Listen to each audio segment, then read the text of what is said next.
Thank you, Rachel, and good morning. It's really a pleasure for me to introduce Patricia Hoffman, the Assistant Secretary in the U.S. Department of Energy's Office of Electricity Delivery and Energy Reliability. I've actually known Patricia for quite some time, and I'm really delighted that she could make it out here, given her busy schedule, and provide her perspectives and insights on the role that storage is going to play in the evolving and modern grid. Her office leads the Department of Energy's efforts to modernize the electric grid through the development and implementation of national policy pertaining to electric grid reliability and the management of research and development and demonstration activities for the next generation of electric grid infrastructure technologies.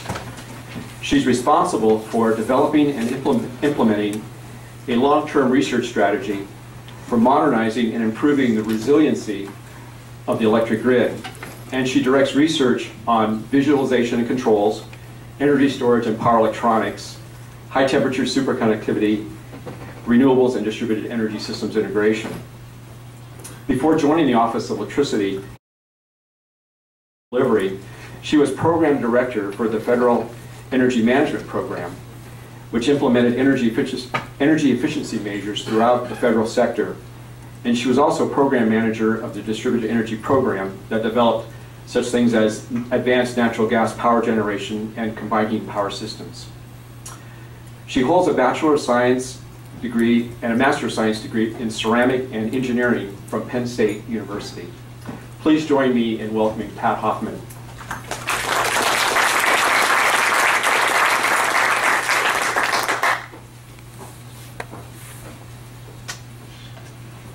Tell you, people don't know how to listen. I told them to keep it short. First of all, thank you all for coming today, and thank you all for having me here today. I'm excited, actually. I was doing budget rollout yesterday at the Department of Energy. I wasn't sure whether I was actually going to make it or not, but managed to successfully get through the President's and the Department's rollout of the budget.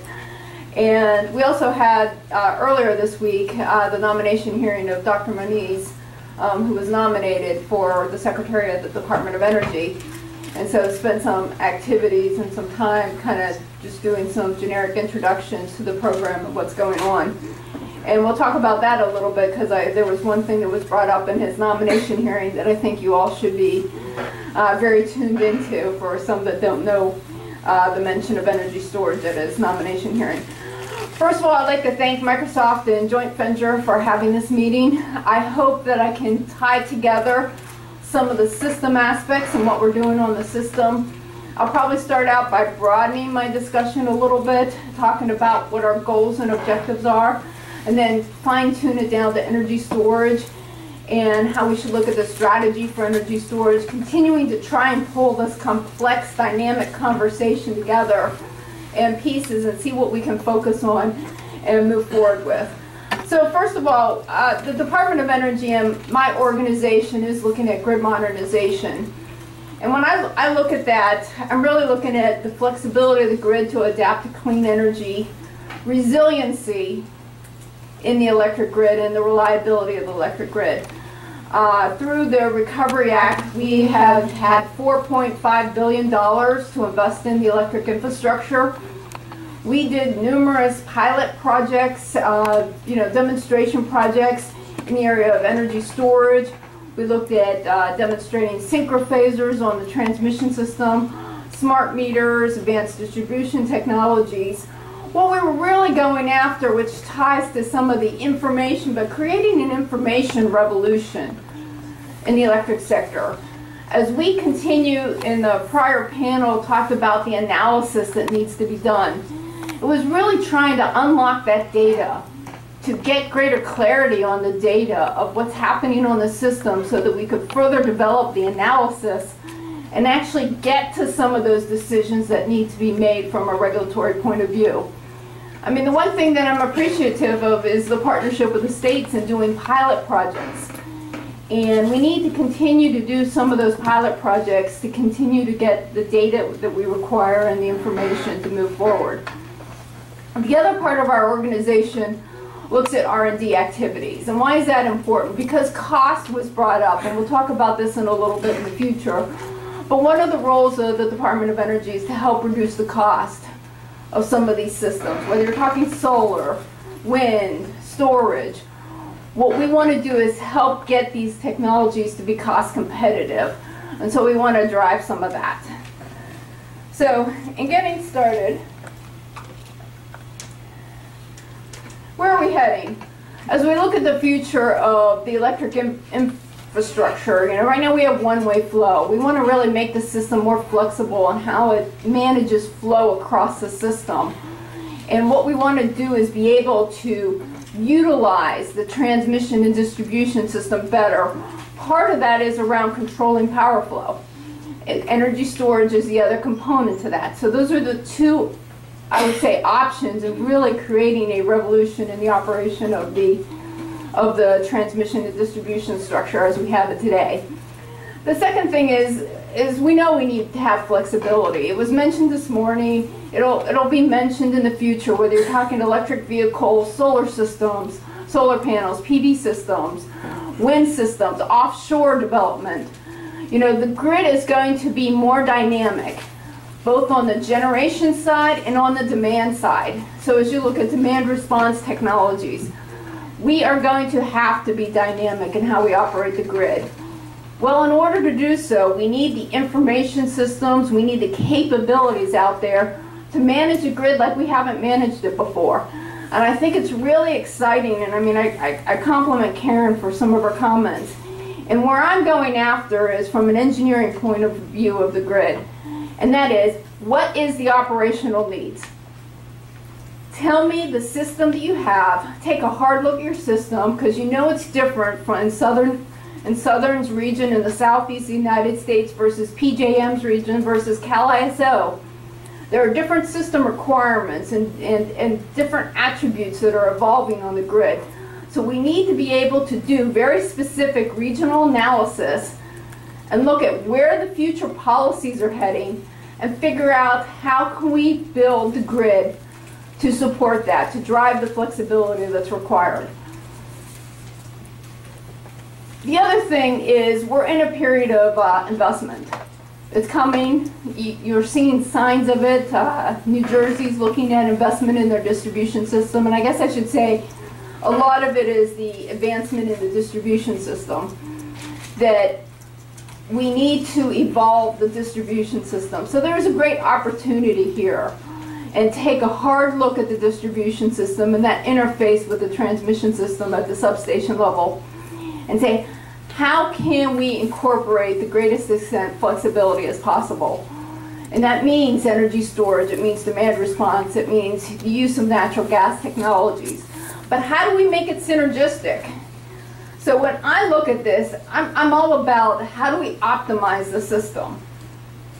And so from an engineering point of view, you can look at the different characteristics of the region and say, how do we optimize it?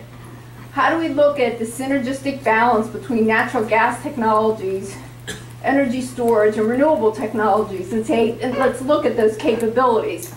When Karen talked about, oh, we may need to, charge and use energy storage during the day, that is really where we're trying to look at is what is the future requirements and how do we really want to optimize to meet those needs.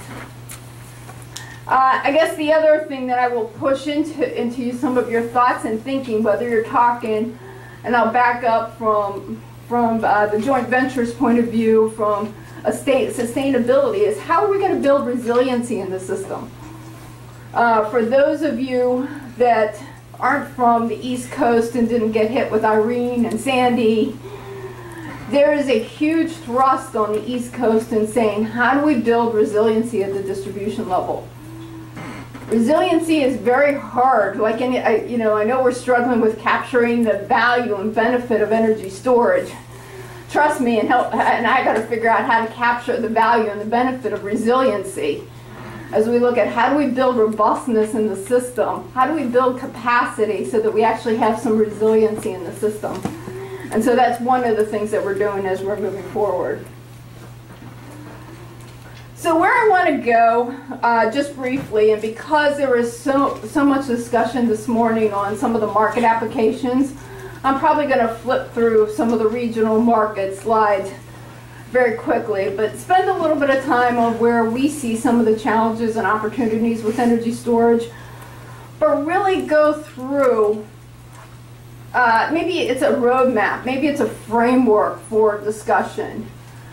Now, what happened at Dr. Moniz's hearing is probably a precursor to why I started doing this, was Senator Wyden said to Dr. Moniz, if confirmed, will you please produce an energy storage strategy document?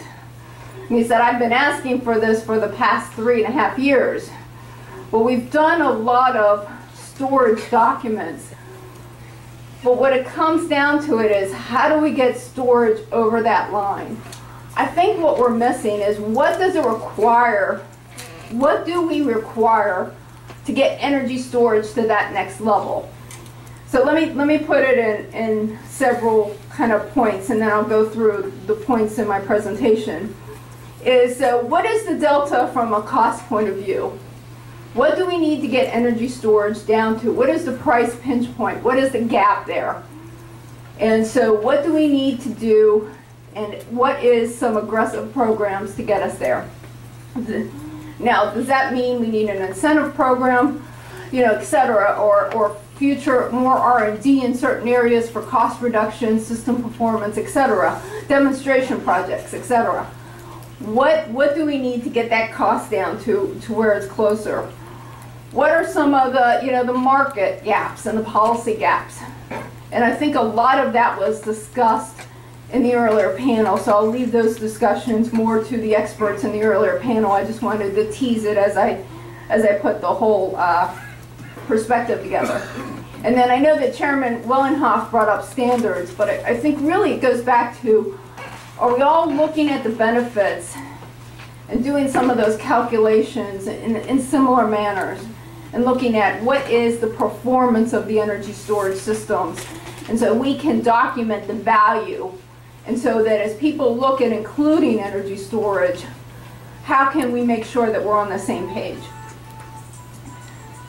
So once again, when we look at energy storage, and as I started thinking about the roadmap and Dr. Moniz's hearing, he fundamentally started, well, our research in our program is to develop new innovative kind of storage technologies, but also really what it's going after is hitting that cost point.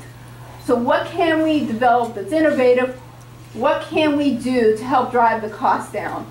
So how can we get that cost down and then scale it up so that we're doing demonstration projects where we're actually proving the viability, the effectiveness, the benefits for the application that energy storage can be utilized. There was discussion of the pilot projects of the electric vehicles back to the grid, and there's a multitude of pilot projects that we are working on to validate and verify the value and the benefits of energy storage. And I think we need to get that information out. We need to make sure that as people are doing these demonstration projects, that we can pull and tease the information out for the betterment of the community.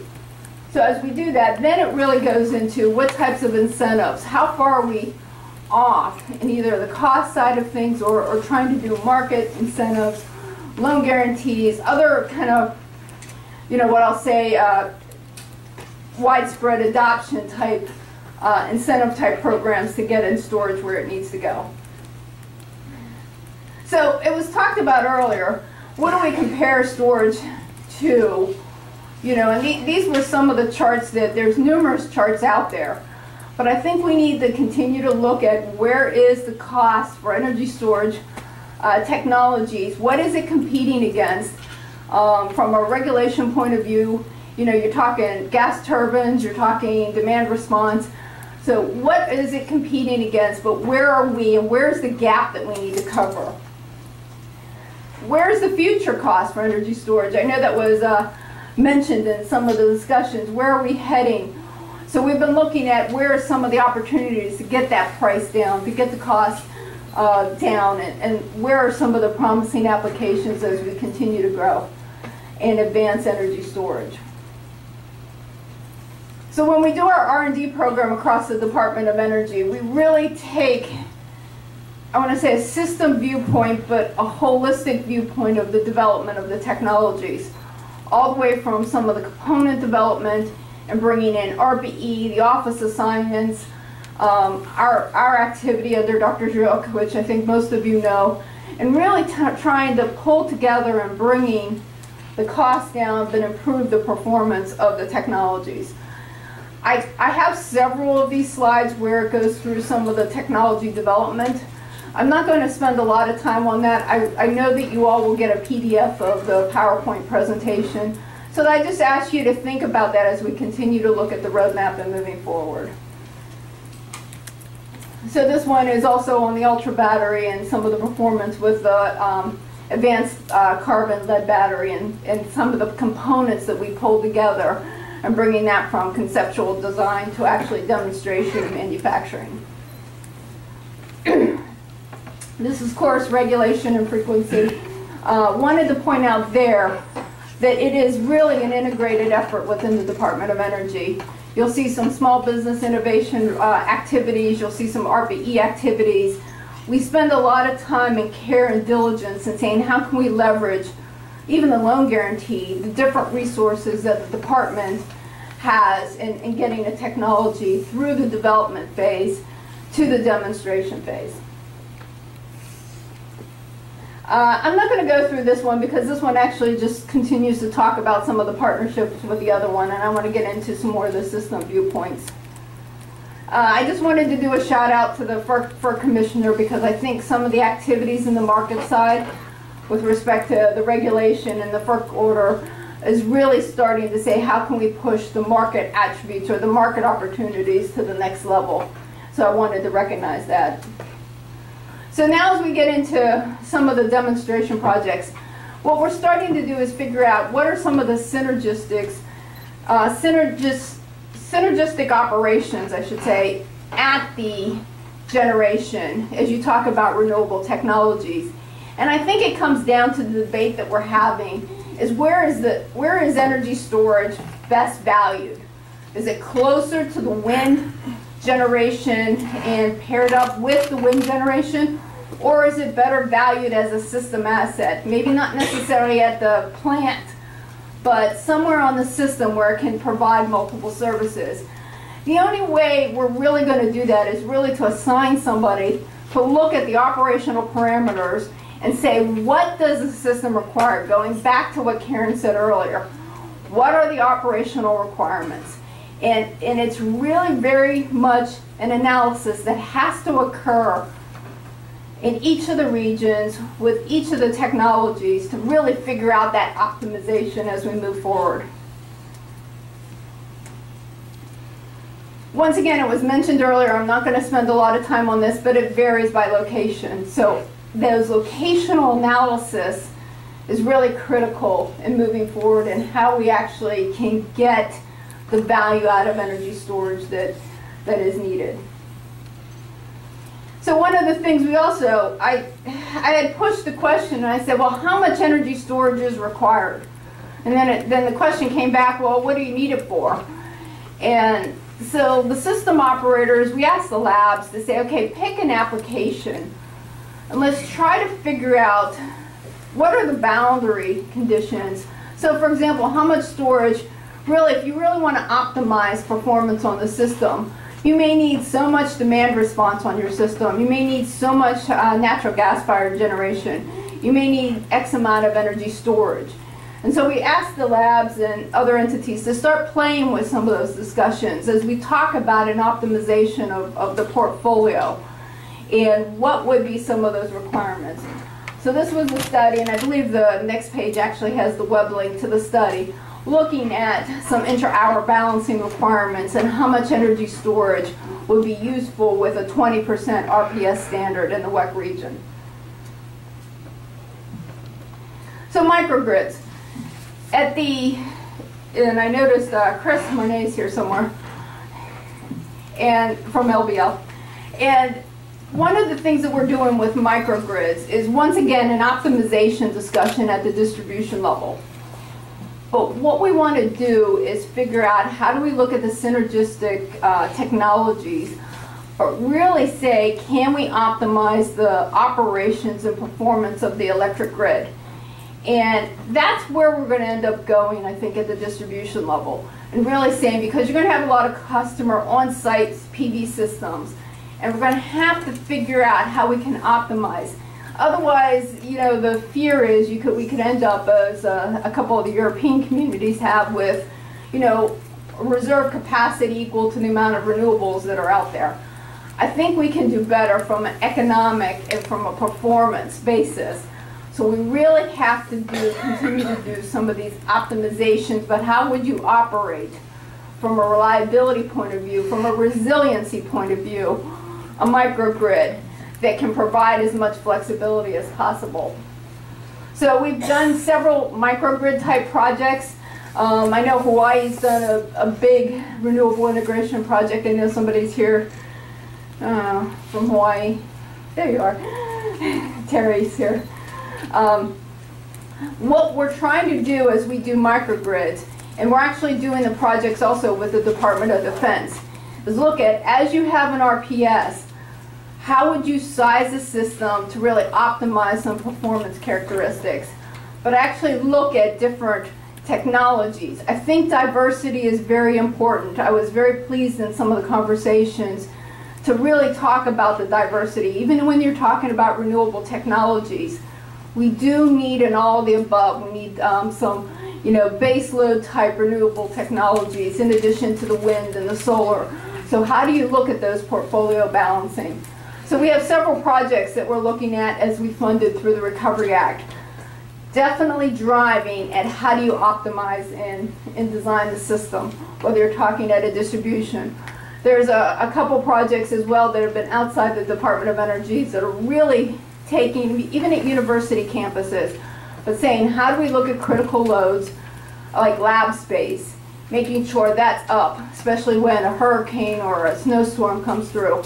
How do you drive resiliency in comparison as you look at the operation of the electric grid?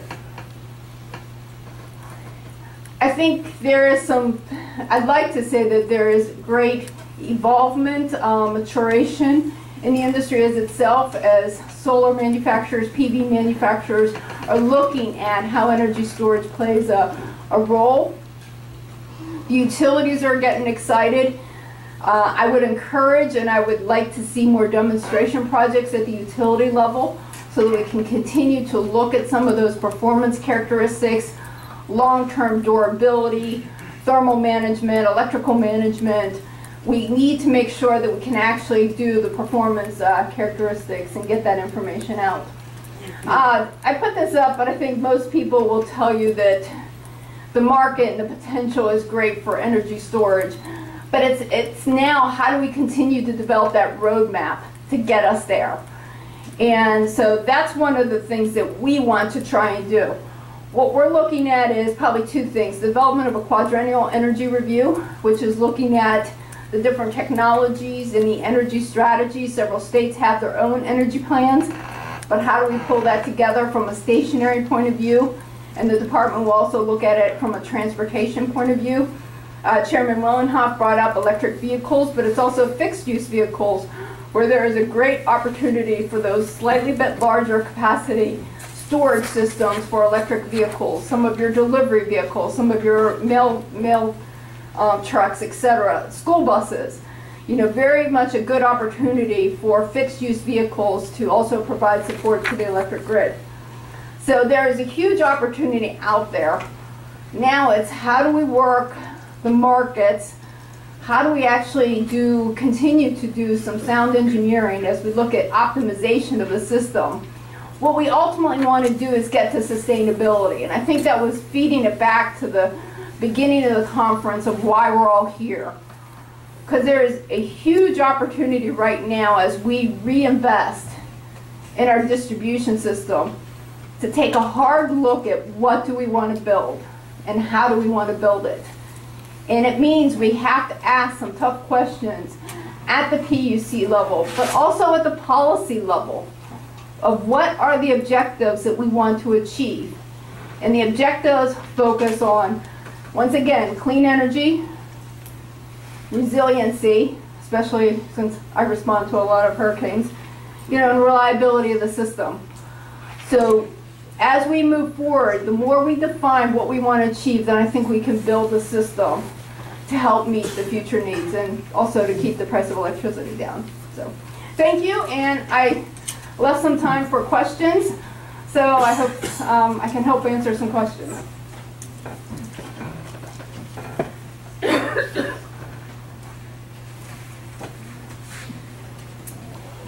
Thank you for the presentation. One thing, I was just talking to another engineer, U.S. educated, major in chemistry, and currently working on battery chemistry type of material science technology. He indicated to me that the big three in terms of the investment and also the industry endorsement for battery technology at this moment is Japan first, South Korea second, and China the third. So I asked him, you're in U.S. right now, working in U.S. What do you feel about where we stand in this technology, material science technology for batteries? And he told me that we are probably number 8 or 9 or 10.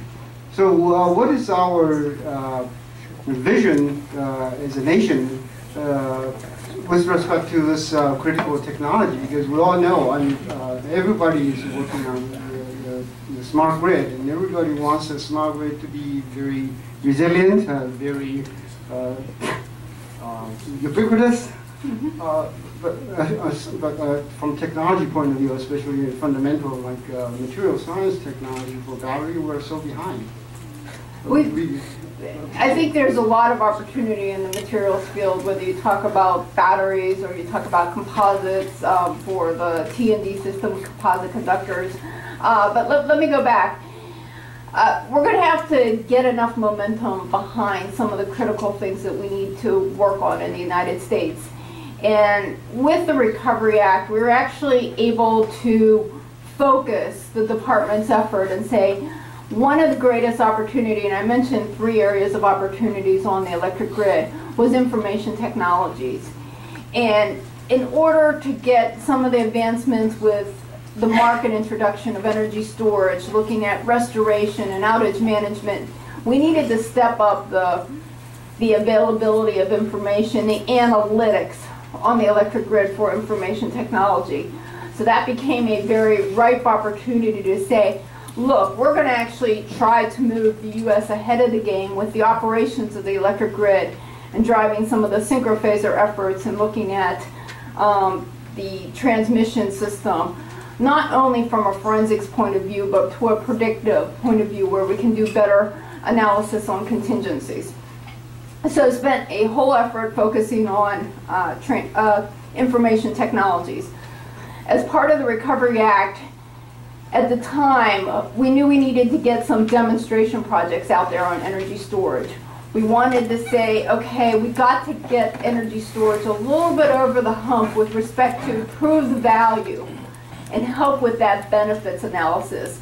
So we focused the Recovery Act dollars, and I think it was close to $300 million, on energy storage demonstration projects, hoping to really push the technology and some of the analytics around the technology to the next level. Now I'm hoping what that will do will give us some of the parameters that we can say, okay, what is that gap analysis from the pinch points to say, how do we reinvest that in materials development?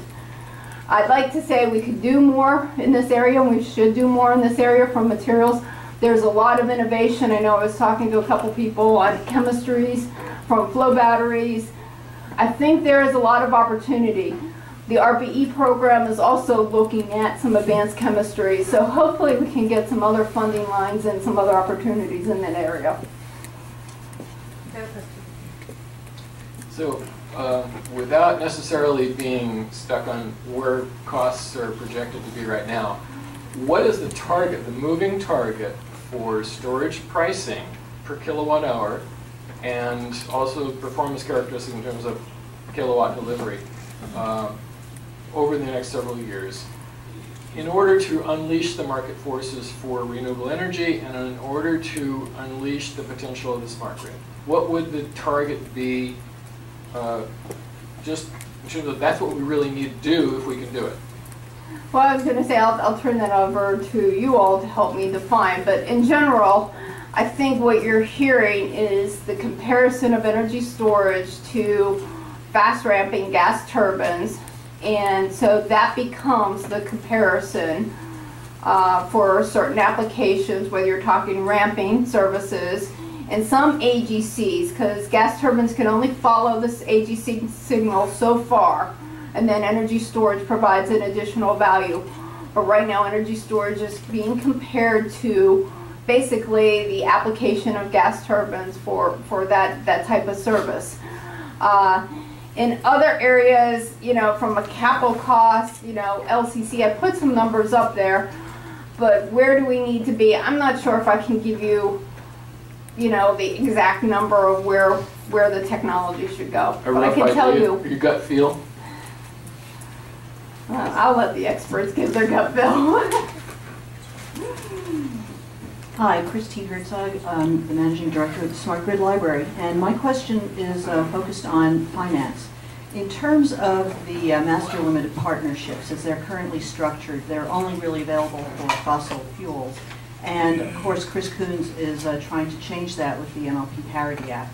Has there been any conversation in Washington about possibly expanding that at some point in time to include energy storage and not just energy generation? You know, I would like to talk to you about that later because I'm not as familiar with the master limited partnerships. That I know that Dr. Moniz spoke about that as an opportunity for a financing mechanism. I'm not from the financial side of the house, so I think the door is open for a wide variety of mechanisms, and the energy storage community should look at all those different types of financing mechanisms, not only just demonstration projects, which, you know, had traditionally been the department's way of helping from a volume cost reduction point of view, is doing demonstration projects. But I think we need to open the door to the other financing opportunities that are out there. You spoke eloquently about the challenge of valuing resilience in light of Hurricane Sandy. There's an irony here that the resilience is needed in part because of the GHG emissions of electric utilities. What about advocacy within the administration for a carbon tax specifically as a resilience measure? I don't. At this stage in the game, I'm not aware of any administration effort on a carbon tax. Of course you're not. That's the question. So I think as we move forward, it is a mechanism among other mechanisms, but I'm not gonna, I can't give you a position one way or the other, because right now it's not being proposed or discussed. Again, I bring the question because of your focus on resilience. Thank you. I think somebody mentioned earlier that US is number 6 or 7 in terms of storage technologies. And I look around and I at least count 8 or 9 or 10 companies out here who are really pioneers in energy technology development, storage technology development. So the issue is not that there's not enough development R&D happening in the USA. What's happening is the later stage. You see what happened to Prudent or what happened on VRB. So what you are showing in your graph, later stage loan guarantees. Now the problem is because of Solyndra and A123 and Beacon, is that option totally off the table now? So how do you solve the problem? The problem is not developing technology here. The problem is keeping it here.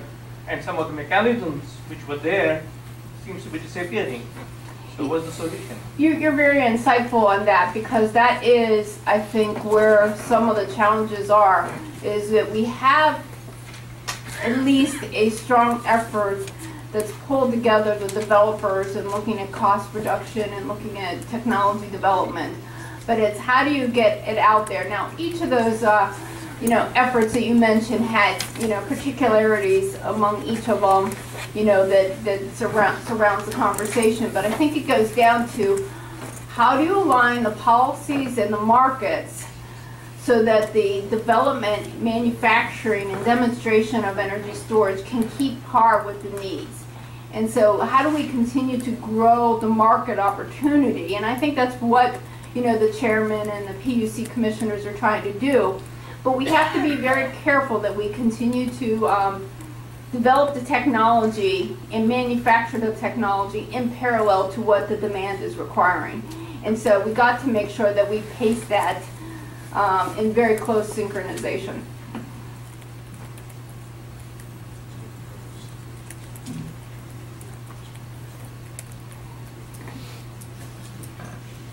Hello, William Fedora from Seawave Battery, which is a saline battery that won't start on fire and has a very high density compared to previous ones. But my question is not about that. It seems the 8 countries that are leading us really have no fossil fuels. So the problem is the fossil fuels dominate and batteries will be second. And I don't have a solution for that, do you?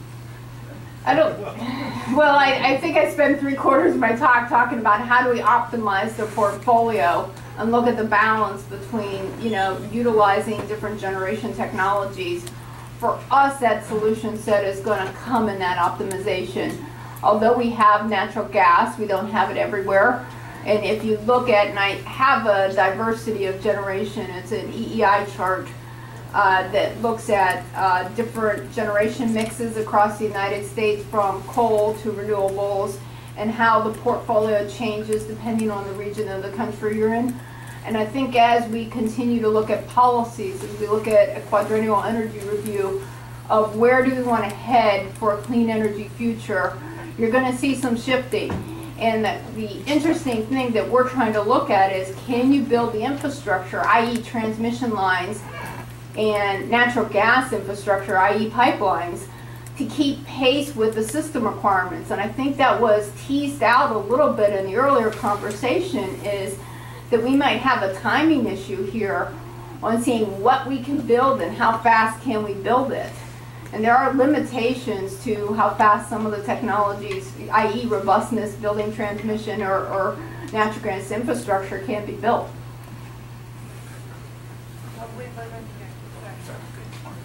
G'day, Pat. Rick Winter from Uni Energy Technologies. There seems to be a great commonality of purpose between your Office of Electricity and the Department of Defense in terms of renewable penetration and how to accept that into, quite frankly, microgrids for operating bases. Yes. Can you describe a little bit about your plans or existing plans and future plans about working together with the DoD? So where our role in the activities that we've been doing with the Department of Energy, with the Department of Defense, is actually helping them with design studies. So, and we're hoping we actually can do this, the same thing at the community level.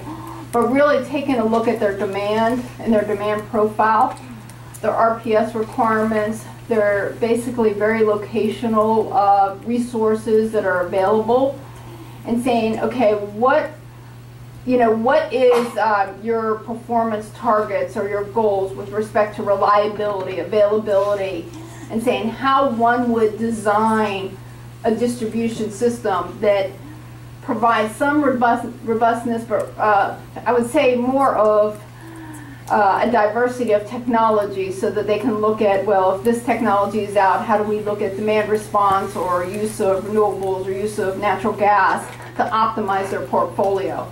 But their optimization may be more of a resiliency bent than a cost bent. Whereas if you looked at and tried to do the scenario, say in one of the New Jersey communities, they may look at cost effectiveness and resiliency.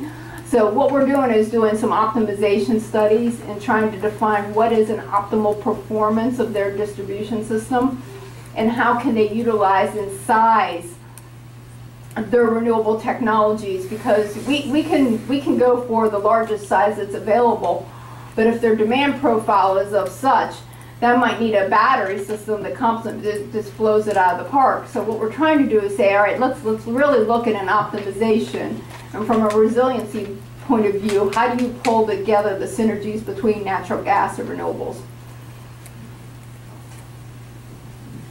Hi, Craig Horn, CEO and co-founder of Enervault Corporation. So I want to thank you again for the support from the Office of Energy and our RS storage demonstration project. And regarding the discussion a moment ago about new technologies, I want to laud the program because what it's done for Enervault is we're in the process now of delivering a 1 megawatt-hour system to the field, and it'll be the largest iron chrome redox flow battery in the world when this is done later on this year. And by going to that kind of demonstration level for this project, it's not only forced us to develop the technology, but also the supply chain behind it. And think about ways that are not only technology solutions in the lab, but things that can actually scale. And so it's been very valuable experience forcing the engineering team to work closely with our operations team to come up with these viable solutions. It's given us visibility as to how the supply chain would scale up to levels of 1 gigawatt to 6 gigawatt hours. And in some sense, it seems like that's a lot of capacity, 6 gigawatt hours. But if you look at it in comparison, that's the output of one large-scale lithium-ion plant in today's world. So this kind of scale we have to get up to, and the program was great at getting us to that point. The question I actually had, though, was at the beginning, the first slide you had, you mentioned drivers for the transformation of the grid. And one of them, time of use rates and load management. I think you've spoken a little bit behind the drivers behind some of them, but if you could talk about where you see the end point of that, what kind of time of use rates will evolve over the next several years, and the types of load management and magnitudes that will be informative. So when I talk about kind of the success points of the smart grid and the stages of development, the early success points have been outage management systems, peak load reduction. The next stage of where we're looking at benefits and value is asset management, predictive failure of equipment from a utilities point of view. The third benefit stream or opportunity is on the customer side. And I usually say that's taking longer to develop, primarily because of some of the time of use and discussions around what type of rate design is optimal for the customers. And there is great debate in the different pilots. So I've been advising that pilot programs should be done for effectiveness, but the design of the pilot program for time of use or real-time rate structures has to marry what you hope to achieve. So for example, some communities really want to pull peak load reduction on the system, so they may look at a critical peak pricing or variable peak pricing program to pull that down and find that to be very effective in what they hope to achieve. Other country or other entities, state entities, are looking at the rollout of electric vehicles. Well, with the advent of the electric vehicles and the rollout, and as it gets to grid support, when we talk about 5-minute intervals, you are going to get closer and closer to the need for deployment of some real-time rate structures from a vehicle point of view. If you're going to look at that demand or that use of the electric vehicle as support to the electric system. So you may see a different rate design for vehicles, or you may see the growing and the evolution to real-time rates. But it goes back to that the rollout has to be from the Utility Commission, has to be very clear in what they hope to achieve as they look at the market opportunities. I think the California, Hawaii, where they're really going and advancing from an electric vehicle point of view, you're going to see more and more real-time structures, whereas other areas of the country where they just have a peaking issue that they want to defer, like OG&E wants to defer the building of a power plant, and so they just want to pull their peak down off their system. So I think that's going to evolve over time, but what that's going to do as we look at applications is say the demand response, the elasticity of demand is going to have a stronger and stronger role as we talk about managing the electric grid. And there's a huge opportunity there, but it's still an evolution that's kind of coming into play. So we're actually out of time for questions, so if you all join me in thanking Assistant Secretary Hoffman.